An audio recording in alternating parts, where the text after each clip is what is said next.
Hello and welcome to today's course, Building Envelope Fundamentals and Design Solutions with Insulated Metal Panels, also known in the industry as IMPs.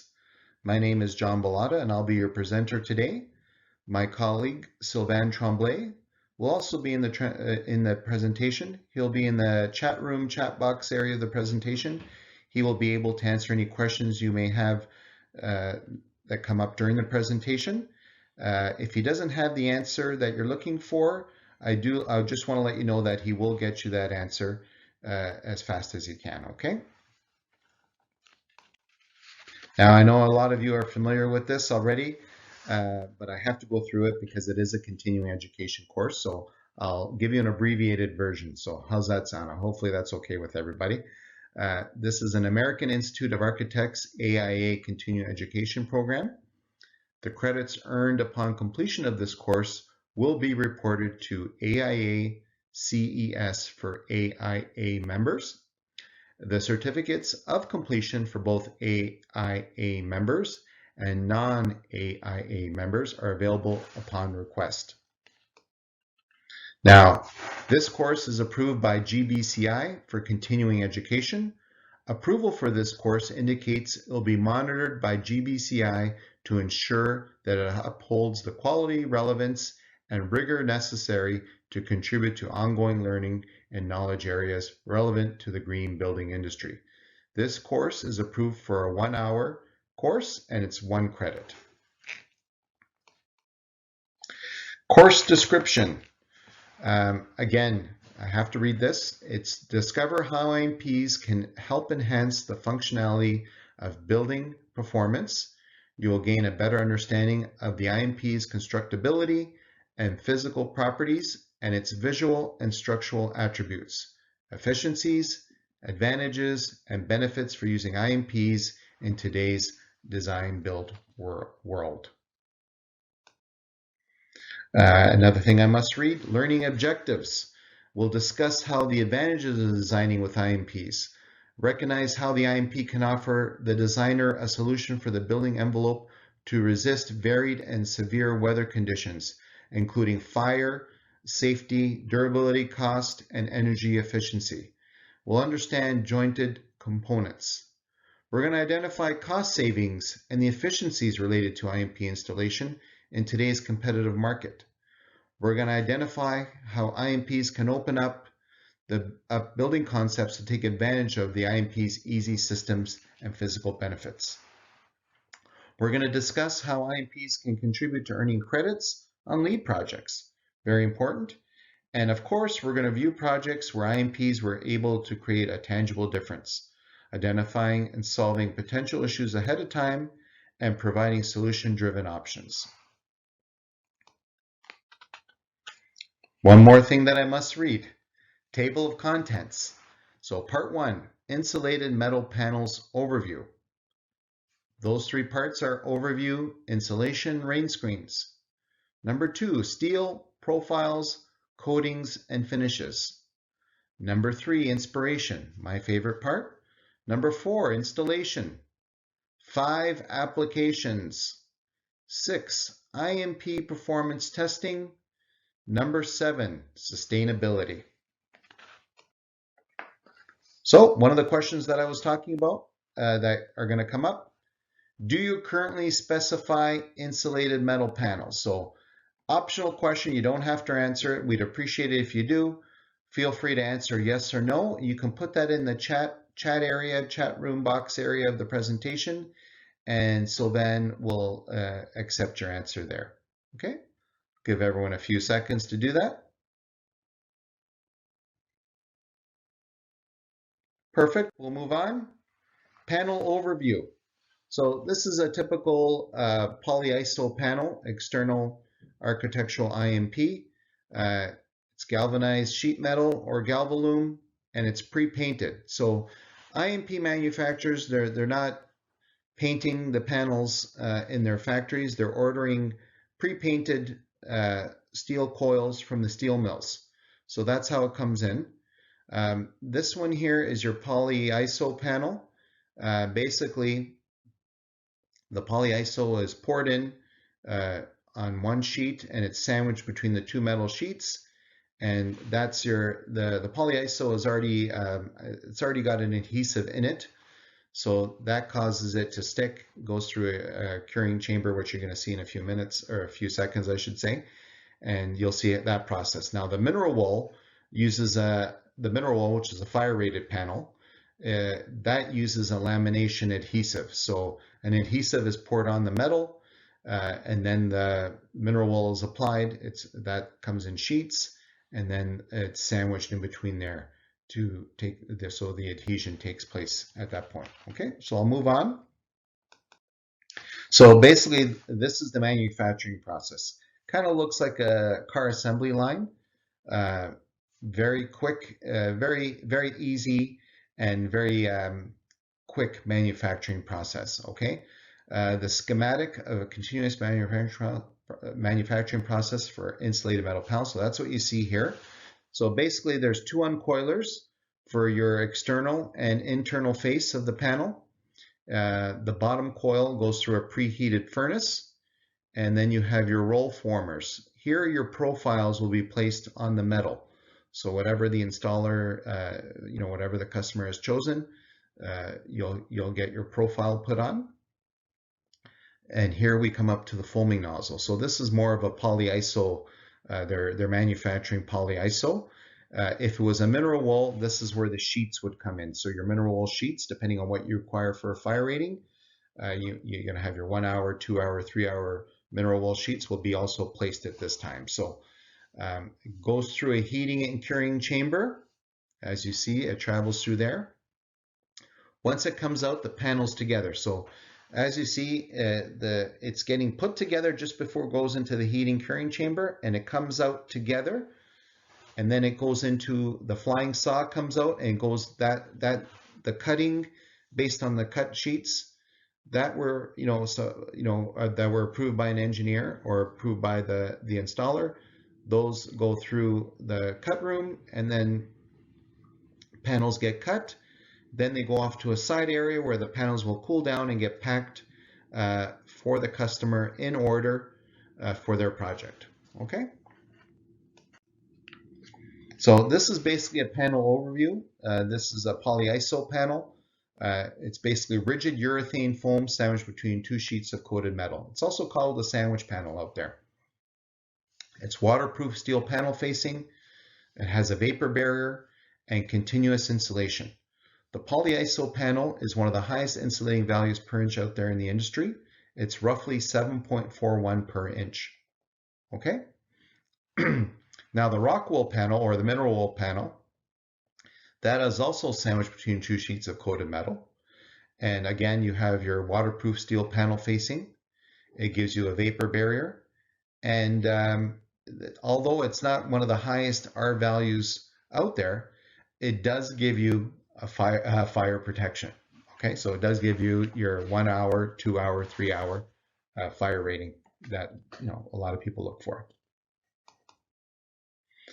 Now, these are 10 very important building envelope fundamentals that architects and engineers look for, and this is something that insulated metal panels offer. Very important here. So I'll begin listing them for you. Number 1, humidity barrier. Number 2, thermal barrier. Number 3, water impermeability. Number 4, ultraviolet screen. Number 5, lateral force resistance. Number 6, anti-pollution barrier. Number 7, snow load resistance. Number 8, acoustic barrier. Number 9, fire resistance, of course if you're going with the mineral wool panel. And number 10, air barrier. They are the most cost-effective cladding solutions while meeting and even exceeding building code requirements. Okay, very important. Now we're going to get into a little bit of chemistry here. So again, hopefully you're not bored. A lot of you might find it interesting. Hopefully you can remember back in your high school, college, university days, for those who took chemistry. This is just going to be a quick little lesson on chemistry. Okay, so Polyurethane, which you see there is PUR. That one there, the polyurethane, you see it in the interior panels for coolers and freezers. Okay, so you'll see that there. The polyiso is what you'll see, the PIR. That's what you'll see on external cladding. So insulated metal panels for the outside of a building, that's where you see the polyiso. So I'll just give you a rundown here. It's an exothermic chemical reaction between liquid polyol and polymeric isonate. It contains polyol, isonate, blowing agent, catalysts, and surfactants pre-mixed in a temperature-controlled tank. It's injected between two metal faces and it causes bonding. It contains 3 to 4% of recycled materials. An example of one of those recycled materials is plastic bottles. So, plastic bottles are used in your polyiso and polyurethane. So the polyol, the main function, that is a binding agent. So that takes all your ingredients and, kind of makes sure they all stick together. That with the isonate, the main function of that, it's the basic ingredient for a polymeric chain required to obtain a solid foam material. So that will give you your chemical reaction. And from there, you'll get your thermoplastic material, which again is your polyurethane or polyiso. Just a little bit more. So again, similar ingredients in the polyurethane and the polyiso panel. But what you'll notice here, if you look closely, the PIR has double the isocyanate. So it contains one part in the polyurethane, but in the polyiso, it contains double the ingredient. Okay, so that's the main difference between the two. Now, your panel options when it comes to joints in the panels. So here you have here you have 3 panels. The red one and the dark gray one are vertical panels. The one on the far left is a polyiso. There you'll see a clip and a hidden fastener in there. So they kind of, for visual purposes here, they're showing the panel kind of pulled down, so you can see the clip and the hidden fastener. Once that panel is pulled up, you will not see that hidden fastener. Okay, sorry, you will not see the fastener. Now, the dark gray panel there, that's the mineral wool. So if you look closely, you'll see the mineral wool there. That's a fire-rated panel, and again, it has the clip with the hidden fastener. Okay, the blue is a horizontal panel. Those joints can be used vertically or horizontally, and it's a 3/8 or a 3/4 inch reveal. Okay. Now, pressure equalized rain screen system. I'll go through this with you guys as well. You have an air cavity, which is pressure equalized functionality, and it has 2 levels of protection. You have your butyl sealant, which is factory applied, and it's guaranteed when it's from the factory, when it's from the manufacturer, that it's a consistent bead. Okay, you're going to have a joint swirl in there, and this one here is a polyiso panel, so it's using high performance insulation because the R value in polyiso is superior. Okay, now number 1 is your air cavity. Number 2 is butyl. Now you'll see butyl there twice. So basically you got your first defense, which is the butyl. Anything gets past that goes into the air cavity. The air cavity is designed to pull the water down to the weep hole.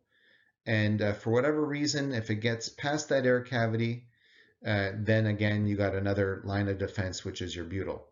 Okay, when it can't go through that butyl, whatever's left over goes to the butyl, and then it might get pushed back to the air barrier while it go down, and it will again go down.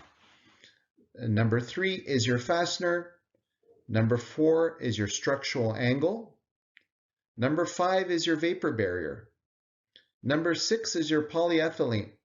That's basically a strip of foam. That way the IMP does not sit directly on the foundation or floor area of the building. Number 7 is your weep hole. That's the weep hole. The panel is installed slightly proud of the floor, So any water that gets in, that goes out the weep hole, will be going out onto the ground area of the building, like any landscaping, dirt. That's where it will go. Okay, it doesn't go in the building. Number 8 is your foundation, of course. Number 9 is your trim support, and number 10 is your actual trim. Now, with these systems as well, there's minimal thermal bridging, so keep that in mind as well. Steel profile and coatings. Now, basically when I refer to profile, that refers to the finish on the metal skin. So here you have striated, otherwise known as silk line. You have fluted, micro rib, and no profile. All right. Now the thickness of the steel, you have galvanized, you have 22 gauge, 24 gauge, or 26 gauge. For the texture of the panel, you can either have a smooth or embossed. Embossed, I like to describe it as an orange peel finish. All right, so if you grab an orange, if you have one in your fridge, I'm sure all of us are at home right now, but if you take a look at an orange, you'll see that it's a similar type of finish. All right, now embossed was very popular about 10, 12 years ago. It's still readily available by IMP manufacturers, but the most popular finishes that we're seeing today is a smooth panel, so the one on your left, with any of the profiles that I showed previously on the slide there. So that seems to be the most popular that the IMP industry is seeing right now, that architects and engineers are specifying. Let's go to our color options and our color finishes. We have a silicone modified polyester, SMP. This is excellent film integrity. It's commonly used for exterior finishes, and the price and the quality is very good. What you get for the money and the quality you get for that money is really good, and it's very accepted by the IMP industry. Now, once you get into your fluoropolymers, which is PVDF, those are superior. So you get excellent color retention, you get excellent adhesion, and superior UV resistance. Those PVDF finishes you'll see a lot with the bright reds, the bright yellows, anything with bright color, you'll see a lot of those in the PVDF finishes. Now we also have the PVC Advanica. That's a PVC laminate. That one there is used for interior applications.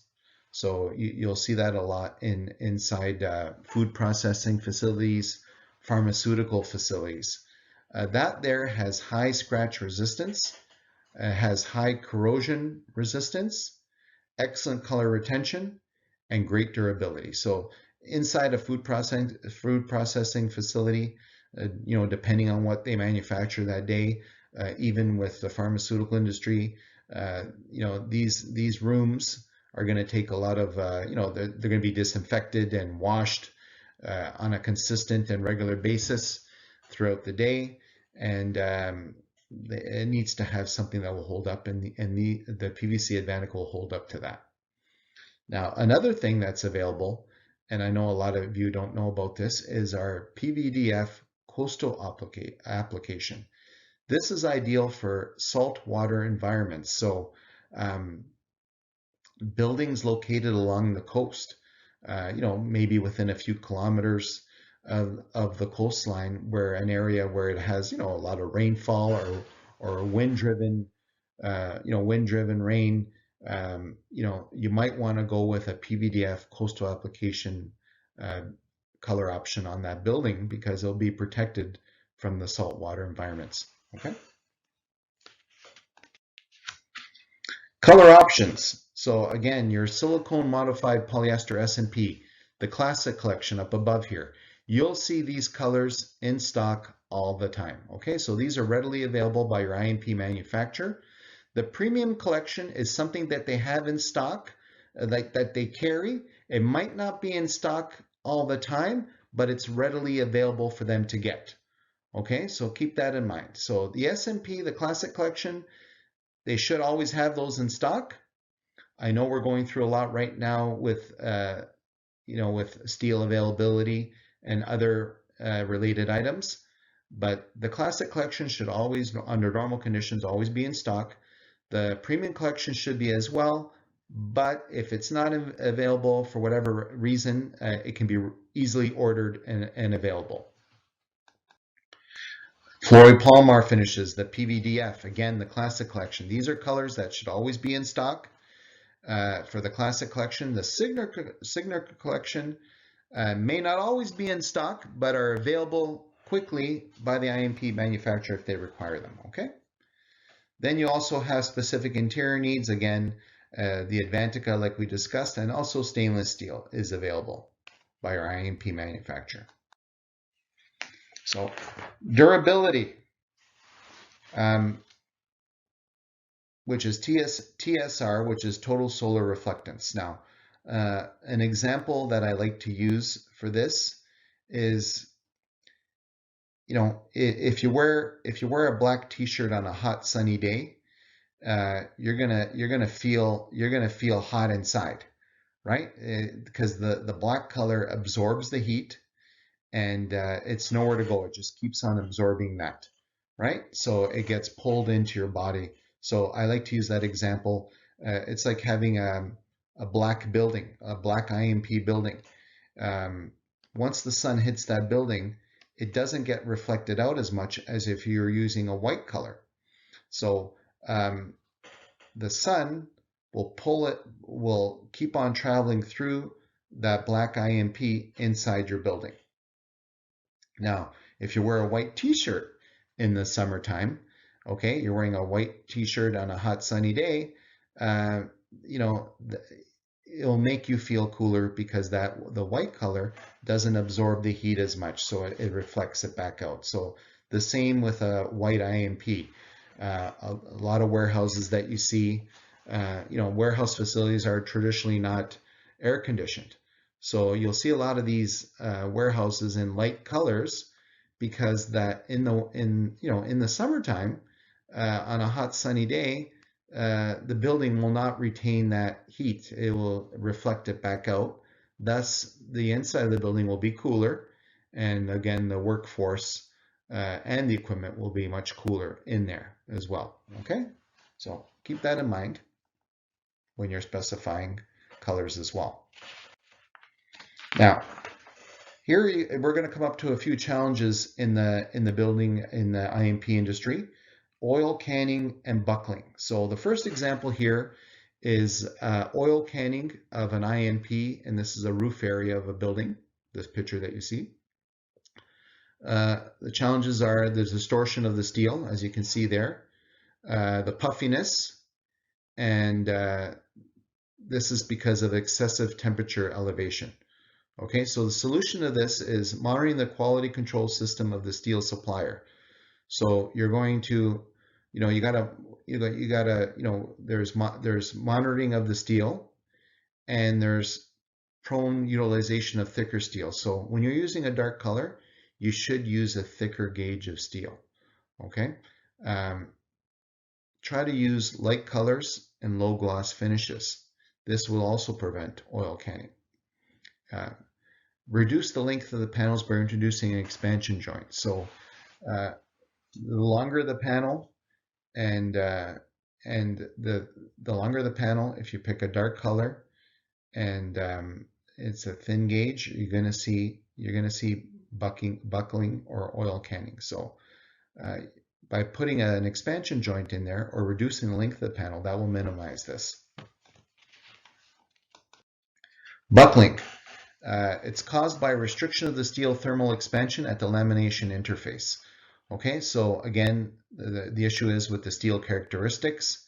What is the gauge? Did you pick a thin gauge when you should have picked maybe a stronger gauge like the 22? What kind of profile did you use, or did you use any profile? And again, the steel thickness. You got to make sure you use the proper one. Now, IMP manufacturing engineers and staff will review all details and make suggestions to reduce oil canning and buckling. So an IMP manufacturer, guys, you got to remember, at the end of the day, they're just not going to take your order. They're gonna make sure that they're gonna go through your order to make sure that they can produce it properly to your needs, right? They're just you're just not going to place an order with them, like, an installer will just not, you may specify something, and the installer might take that and bring it to the manufacturer after he's awarded the job and say, okay, this is what I need. But if you didn't specify the right things, an IMP manufacturer will go back to the installer and say, hey, just to let you know, you might have some buckling issues here, or you might have some oil canning issues. So a good manufacturer, their staff and engineers will go through it. They'll make color suggestions. They'll make steel gauge recommendations, as I discussed earlier. They might suggest going from a 26 to a 22. They'll make expansion or stack joint recommendations. They're going to suggest profiles to you, right? And they'll suggest sizing of the panel. Question number 2. Okay, so this is another question for you guys. And this is not a yes or no question, as you can see. What is the most important benefit of IMPs for you? Is it the R value? Is it the color? Is it the fire classification? Is it the strength and range? Or is it the sustainability? So I'll give you a few seconds to answer that if you feel like it. Sylvain is in the chat box area of the presentation, and he'll be taking your answers. Okay, we'll move on. This is one of my favorite parts, as I mentioned earlier in the presentation. It's inspiration. So this particular picture here is a furniture retailer in Canada. I believe they have some locations in the US as well. It's called Structured. As you can see in the photograph here, they've used red and white panels, IMPs, and a very interesting design. So if you look closely there, they have like a warehouse area that's incorporating windows, like a receiving entrance door. And then you have a second elevation here, which is a combined, looks like an office area, an open space. And then you'll have the front entrance again with insulated, the bright red insulated metal panels, which extend along the side of the building there. This is Magellan Aerospace in the Greater Toronto area. Again, you'll see here, these are horizontal panels incorporated with the windows. And on this particular design, they have pre-finished corners on the horizontal panels. So a nice use of that. Here's a building here where they've incorporated the windows. So they got the IMP at the top and at the bottom. Again, these are horizontal panels. And if you look to your left there, they have the remaining office area / warehouse of the building. So now this is a great example of IMP working with other claddings. Now, would you want to design a building 100% with IMP? Sure, why not, right? IMP does come in different colors, as you saw. But sometimes municipalities, governments will say, hey, you know what? We don't want strictly an IMP building or strictly a one-color building. You're going to have to use numerous different types of claddings on this building. So this is a great example of IMP. You see the dark gray IMP there, with I believe a little bit of light gray on the side, and then you got a totally different cladding. It looks like either a wood laminate or a rusty, those iron type of things there. So IMP works well with other claddings as well. So just something for the architects and engineers for you guys to know. This is another great example of like a tower here.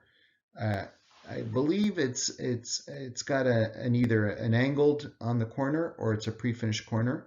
I can't tell by the photograph. I apologize. But again, you'll see multicolors here in the design. So you got like a light gray white, light gray, whitish gray, and then you got your charcoal gray color here. So a combination of colors. Again, different multicolors here. These are horizontal panels. You got your blues, your grays, and the whites. And as you can see, it's very nicely incorporated with the windows. And again, here is an example of factory bent corners. Now this is a warehouse facility, distribution center. I'm not going to take credit for the green because the green is an IMP. It's ACM cladding. But again, this is an example of a base IMP building where they've kind of bumped it out, kind of spruced out the building, made it look a little nicer, more architectural. They bumped it out and they used a nice bright green there along with some different color signage. So it kind of makes the building really stand out there. Oops, too far ahead there.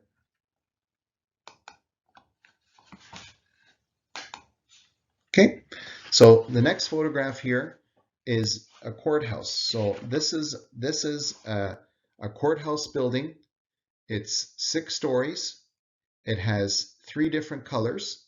So you'll see it has a Regent Gray, a charcoal, and a Regal White. And it's an excellent example of incorporating windows and the reception area. So great inspirational photo. This is another facility. This is another building in downtown Montreal. It's in the harbor area of the city. And it's basically where the ships come in. So as the ships come in, this building here is right at the forefront. It's a very nice use of IMP. This is a building here in the Montreal area, has won a few awards in Quebec and throughout Canada. It's there's a case study available for it, so if you need to see that, we do have that available. Just let Sylvain know in the chat room, chat box area of the presentation. This is Place Bell. This is a practice facility for the Montreal Canadiens, which is a National Hockey League team. So for all the hockey fans out there, this facility is used by the Montreal Canadiens as a practice facility. And there's also some junior hockey teams that play and practice out of here as well. Okay, so basically they took an IMP panel and used it in a circular fashion. So great looking building, and the versatility of IMP is endless, and this is a great example of it. So like I said, if you need the case study, please let Sylvain know, and he'll make sure it comes out to you. Okay, we move along here. Effective R value. All architects and engineers ask about this. Now, we need the effective R value of a wall. Just to let you know, the IMP industry, that's where they take the effective R value of a wall. Okay, they don't take it to the left and right of the circle. They take it in the middle where the joint is. Okay, IMP measures at the weakest point in the panel, which is at the joint. So even though the joint is considered strong, it still is considered the weakest point because obviously it is a joint. Okay. Kind of like your arm and leg at the joint is your weakest point, right? So again, that's where the effective R value is calculated. Okay, it considers thermal bridging and leakages in its calculation. Here's the calculation that you use. Again, I'm not going to bore you with math, but that's how they basically measure the effective R value of a building. Now, you got to remember, IMP is considered a high-performing wall system with minimal R value loss. So keep that in mind. It's considered a high-performing building envelope, and IMP has minimal thermal bridging. So 3 very important points.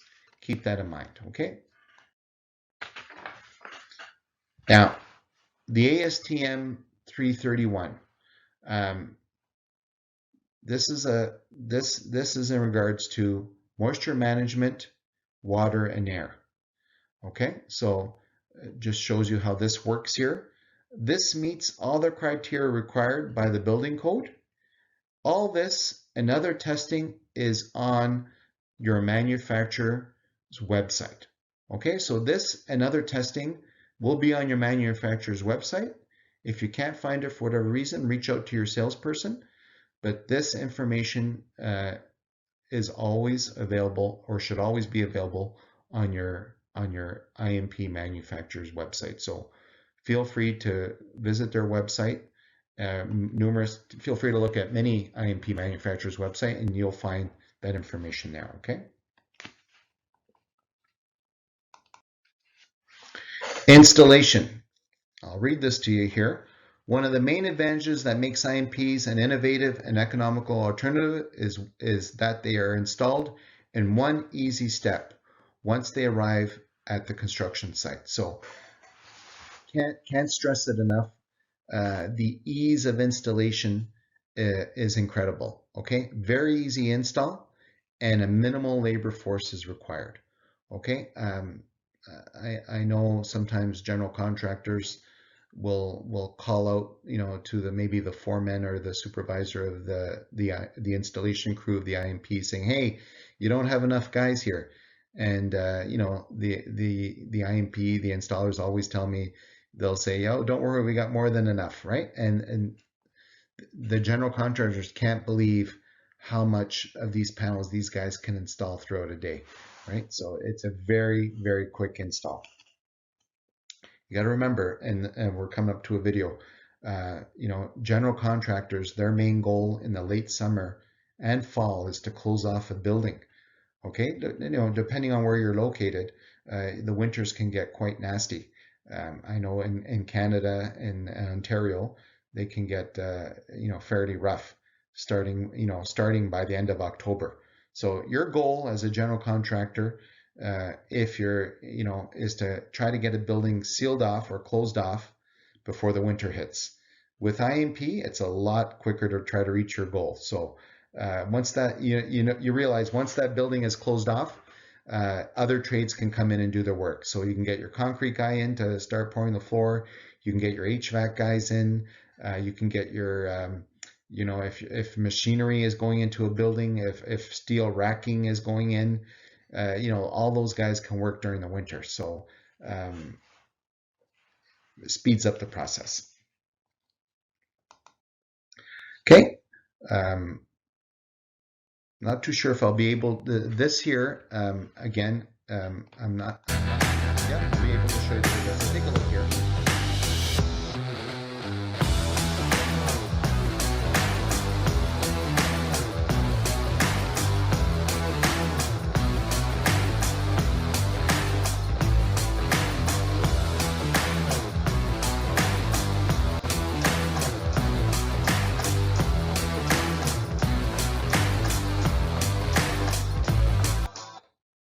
So keep that in mind. It's time lapse. So yes, IMP is quick, not that quick, but it's quick. Okay. So again, speed of installation. What are the benefits? Well, it requires less labor, as I mentioned, and mobile equipment. So you don't need to order as much labor. You don't have to bring in as much labor and mobile equipment. Okay. And you're going to reduce. I know this sounds funny, guys, but you're going to reduce the amount of toilets you have on the site. So, the general contractor, when he's got less people, less workers on the site, he's going to order less toilets. He's going to have less trailers for, break time and lunchtime or severe weather, right? He's going to have less trailers because there's going to be less meetings. So he's not going to have as much of that. There's a reduced number of parts and components with IMP. There's not a lot of parts, and it's not a multi-component system like other claddings out there. There's a decreased number of hours required to complete the project. So less hours, it's going to be a quick and easy delivery for the general contractor, and you'll be saving money on labor. Okay, when there's less workers, you'll be saving money on labor. It's a fast installation, allows the building to be fenced off more quickly, allowing other trades to start sooner. So again, like I mentioned, the building will be closed quicker. That way other trades can come in and do their interior work, okay? There's minimal maintenance compared to the conventional envelope systems as well. So again, on average, an IMP building is 40% faster than multi-assembly systems. Okay, there's some claddings out there, guys, that come out with you got to put a moisture barrier on, you got to put channels, screws, clips. It's just endless. Sometimes you got to patch. Very, very labor intensive. And with IMP, the panel comes finished to the job site. All you have to do is install it, and it's a quick install. So factors influencing girt spacing. Geographical location of the building. Where is it located? Is it coast? Is it on the coast or is it inland? The wind load map of the area per the FM data sheets. The risk factor for the building. Is the building located within an open field or within a constructed area? So is it the first building going up in a new development where it's the only building standing? Or is it in the middle of an area where there's buildings all around it? Okay. The building height. The category for openings, interior pressures. Is there a lot of shipping and receiving doors? Is there a lot of emergency exits? Width of the panel, the number of screws and clips, positive and negative wind load to sustain. So we'll go through that later on. Thickness of the girt material. What kind of girts, what's the thickness and the gauge of the girts that you're using? Screw quality and type. Okay, you want to make sure you're always, when you're building something, you want to make sure you're using a good quality screw, but what type of screw is it? And what's the quality of it? And again, the factory applied butyl provides a consistent bead of sealant as opposed to a field applied operation. So again, if the butyl is in there, factory applied, you're almost guaranteed a well sealed building. When it's site applied, you may have a good person that does it. So there is, in the IMP industry, you can order the panels without butyl, without sealant. Very rarely though, but you can. And some trades, there is people out there that can put on the butyl. But if you're looking for a consistent finish, factory done quality, then you order the butyl, and it's a minimal cost. So those are all the factors influencing girt spacing. Installation. So in this photograph here, you'll see the anchoring to the foundation, anchoring to a girt, and fastener location. This is a typical 5-inch clip with 2 mechanical fasteners. Okay. Minimal labor force again is required to install IMP. It's a very simple and very clean installation process. Cannot stress that enough. Now, the wind load, I know I mentioned this earlier. So this is, showing you a typical wind load effect on a building. So the wind direction's coming in, it hits one building, it hits the one wall of the building here. Some of it goes down the wind pressure, and then a lot of it goes up. It goes up and it goes on top of the building, and then it gets kind of sucked into the other side of the building, and then it kind of takes off again. So that's an example of wind load. And then this is validating the cladding structural resistance. So again, this shows you the positive and negative wind loads. As you can see here, you got some positive pressure. It goes around the corner of this building, then it hits another wall beside the windows here. So there's a lot of different things going on with a building when it comes to, depending on the height and the size of the building. You got to remember, wind comes in, but it's got to go somewhere. It just doesn't disappear, right? So when it hits a building, it's deflected. And this just shows you some of the math with that.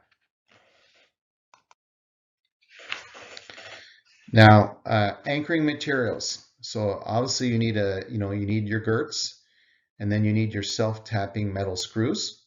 And then if you're doing wood, which is post and beam, you don't see a lot of wood, but you're starting to see a little bit more. I know in the British Columbia area and in the Ontario area as well, in the Greater Toronto area, there's been a few projects where wood buildings, wood office buildings are starting to show up. And again, if you're using IMP on a wood and post construction, post and beam construction, you're going to need to have wood screws. Okay. Now, validating the cladding structural resistance. Crucial to validating the system and the capacity and the thickness of the girt. So the length and thickness of fastener depends on the height or width of the panel. Typically, a building envelope engineer would make these recommendations. Roof junctions, construction sequence. So again, these are some construction details. All these details are available on your manufacturer's website. So again, your IMP manufacturer will have these all on their website.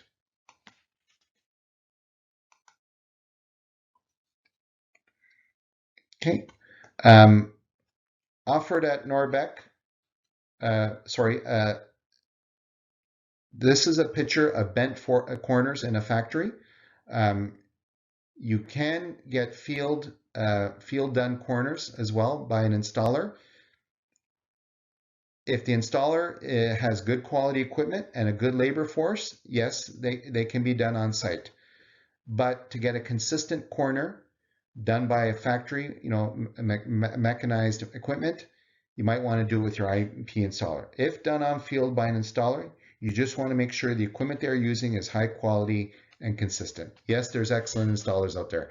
I'm not knocking them. They do an excellent job, but depending on the equipment they use, the labor, it might be a different guy one day doing a corner, and then another guy might come in and do another corner. At the factory, it's the same equipment. You might want to consider getting your bent corners ordered through your IMP manufacturer. Now, typical applications, as you can see in the pictures here, I'll go through it, just some of them here. You'll see them in manufacturing facilities, mechanical penthouses on the top of buildings, schools, hospitals, aircraft hangars. Okay, next time you're at the airport, take a look. I know we're not going to the airport a lot these days, but next time you're at the airport, take a look around. You'll see a lot of aircraft hangars, new ones being built with IMP, and sports complexes, hockey arenas, and pools, swimming pools. A lot of them are built with insulated metal panels. IMP Performance Testing. IMPs are manufactured to meet the performance and testing requirements of the model building codes and insurance listing agencies. So they are tested and carry ratings for fire, structural, thermal resistance, foam core properties, water penetration, and air pressure differential. Again, all these tests are on your manufacturer's website.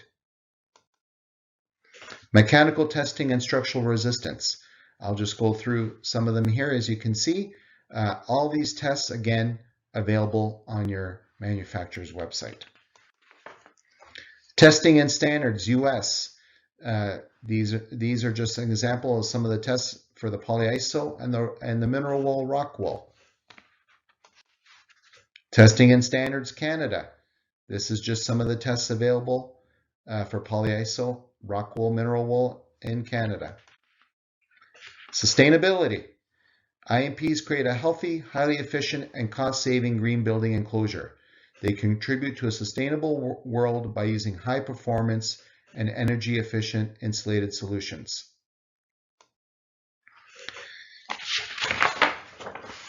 IMPs provide a thermal coefficiency and cost-competitive construction. Absolutely, check mark for that. IMPs bring huge differences. They have zero ozone depleting potential, so their installation or their use doesn't harm the air. Absolutely, there are no VOCs to leak. Often the steel that goes into IMPs has been recycled. Absolutely, you can recycle it or reuse it. Nearly all the projects requiring low emission green construction come to use IMPs. Yes, they do. And final check mark. Finally, their overall energy efficiency reduces the cost needed to maintain the interior environment, more than paying for any price difference compared to other building materials. Absolutely. Okay, here we have responsible manufacturing lead. So you can go through this as well. An example of TOI from an IMP HPD. So this is an example of your table of ingredients from a health product declaration. Potential lead credits with IMP. Potential lead credits again with IMP. Environmental Product Declarations, EPD, very important document. This is done by a third-party evaluator. So EPDs are third-party verified documents that report environment data of products based on life cycle assessment. So again, it can help you use sustainable building materials and develop more energy efficient and environmentally responsible buildings. Very important document, and of course, it's available on your manufacturer's website. Steel faces, more than 42% of the IMP is post-consumer and more than 27% is pre-consumer. Yeah, you can reuse it. Easy to disassemble and move. So an IMP building, as long as it's not too old and it's still in good shape, you can reuse the IMP on another building, move it to another building and reuse it. You can also reuse it for interior or exterior use, okay? Now, just for review, we discussed the advantages of designing with IMPs. We've identified the cost savings and the efficiencies related to IMP installation. We've identified how IMPs can open up building concepts to take advantage of the IMP's easy systems and physical benefits. And we've discussed how IMPs can contribute to earning credits on lead projects. And of course, we reviewed projects where IMPs were able to create a tangible difference, identifying and solving potential issues ahead of time and providing solution-driven options. So we did all of that today. This concludes my presentation. I'd like to thank everyone for attending today. Myself and Sylvain will have an opportunity now to answer any questions that you may have, and we will be live for that, okay? So again, thank you for attending the seminar presentation webinar. And again, myself, John Bellotta, and Sylvain Tremblay will be available to answer any questions you may have. Thank you very much. Again, I appreciate it. This course, again, was Building Fundamentals, Building Envelope Fundamentals, and Design Solutions with Insulated Metal Panels. Thank you. Hello, everybody. Can you hear me, David? Yes, I can. Yeah. First of all, everyone, I just want to let you know at the time of recording, Sylvain Tremblay, a Norbec employee, was supposed to be doing this. So I'm very pleased that David, who is the the sales manager for Ontario and Western Canada for Norbec Architectural and Controlled Environments, has joined us today. So David and myself are here.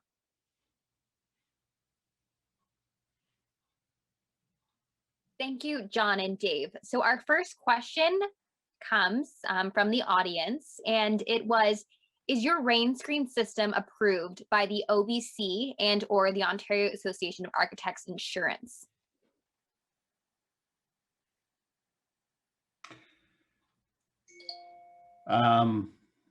We'll get back to you on that one. I don't believe the rain screen has not been tested to those standards. I don't believe so. Okay, our next Basically, question. what a rain screen is it's an air compression chamber between the joints on the Norx-L panel, on the Norrock-L panel. We have tested it and it does act as a rain screen, but I don't believe it's been tested to those standards that were mentioned. Okay, our next question comes from Christopher. Do you recommend screws, fasteners for Girt installs? Yeah. Yes. So the size and of the screws, depending on the thickness of the panel and the weight of the panel, we have a table that's available on our website, as other manufacturers do, that would provide and recommend the appropriate fastener. And also, when the shop drawings are done for a project, the engineer, before he stamps and approves them, we'll recommend a specific size of screw and clip as well. And Norbec also will review drawings and review girt spacing and sizing for a client, depending on the building width, length, and height and location. Great. Our next question from the audience is, how do you fasten the IMP to steel framing? So we're talking light gauge steel framing. In the case of light gauge steel framing, if we're using a horizontal panel, Norix H panel, we would be able to hit the spacing on the vertical studs. In the case of a vertical panel, Norix L or Norroc panel, then we require a horizontal girt for attachment of the IMP. Great. And next question from Daphne. Are IMP panels ever used on residential buildings? You're starting to see a lot now in the last couple of years. I know we've been contacted as a company where there's certain designers and architects that are trying to utilize them in designs. I know the Canadian military is kind of dabbling in it right now, where they're building on base housing, like on the base. They're building housing facilities for soldiers and their families. So yes, it is something that's up and rising right now. Great. And Surinder would like to know, how is this used insulation considered green? Well, I know we talked about there is some recycled materials in the polyiso and also in the mineral wool. If you go on our website, you'll see more information, and it will tell you how many what that is, and any credits that you can get to go to LEED sustainability. Yeah, you have to look at the insulated metal panel overall as a building. It's a building envelope solution, so it provides the steel on the exterior to resist the weather and elements on the exterior, the insulated core, right? And then your vapor barrier. So it's an air vapor barrier. It's an all-in-one component. And the steel itself has a very high recycled content. So you have to look at the overall assembly to evaluate it as a green building material. And Jacek, again, from the audience, would like you to comment on, or if you have any comments on freezer roof panels that are exposed. What was that question again? Do you have any comments on freezer roof panels that are exposed? Exposed to what? Exposed to the exterior elements, or? It doesn't say specifically, but if you could comment on that. Okay, so Norbec and other IMP manufacturers, insulated metal panels are used for exterior building envelope, but they're also used for controlled environments for interior installations. So freezers and coolers, where the insulated metal panels are freestanding and the panels, ceiling panels, are suspended from structure, or if they're camlock panels, they're not suspended. So Norbec does manufacture exterior boxes where the ceiling panels are exposed on a freezer or cooler to the elements. So I'm not sure what the question is that they're asking specifically. So okay, and maybe you could expand on that question. We actually have one last question, and coming from Richard, and this will be the final question. How thick can IMPs be? Okay, so for example, for the Norix panel, the polyiso, you can go up to 6 inches for the Norix L, which is the vertical panel. That's the most common. So you can go up to 6 inches on that. And with the mineral wool panel, I know that with the Norroc, we call that the Norroc. So that's the fire rated panel. I know maybe David can help me on this one here. I know we can do up to 6 inches of mineral wool, and I believe we're testing right now the 8-inch panel in the Norroc. So Norbec fire rated panels, Norroc, have a mineral fiber core, which is available in 4, 5, 6, and 8 inch. So 45 minutes, 1 hour, 2 hour, and 3 hour. Those are currently available. We have completed a project already with a 8-inch panel, fire rated panel, 3-hour rating. That was Molson's Brewery in Montreal, new brewery in Montreal. We are in the process right now on the Norec non-fire rated panels, which are available in 2-inch, 3-inch, 4-inch, 5, 6-inch, and soon 8-inch panel. So we are in the process of testing and sending out for getting code compliance for ASTM standards for at 8-inch panel. As far as what panel widths and thickness are available, that would depend on the core. So, for example, we would not produce a 24-inch wide 6-inch panel. We can't get the flow in the foam to produce a 24-inch wide panel. So we would produce a 3- and 4-inch panel in all the widths that are available in Norec. So again, like John said in the presentation, when you're designing a project, it's always best to reach out to the manufacturer's rep to determine what the capabilities or what you're looking for in the project, what design you're looking for, what panels we can actually manufacture and produce to meet your design expectations, right? And that was the final question. That's it. Perfect. Okay. All right. Okay, well, Thank you, everybody. yes, thank you everyone for attending, and I want to wish everyone a great long weekend, and of course, be safe. Yep. Have fun, but be safe. Take care.